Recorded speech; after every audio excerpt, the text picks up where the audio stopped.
লঙ্কায় গমন করেন।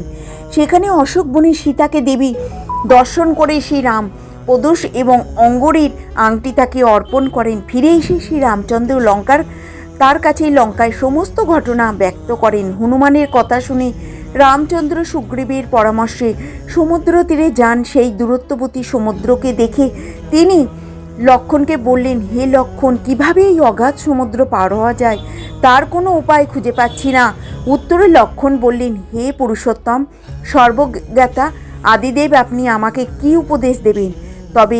তবে বগদালভ্য নামে মুনি এই দ্বীপে বাস করেন। এক মুনি, এখানে 4 মাইল দূরে তার আশ্রম।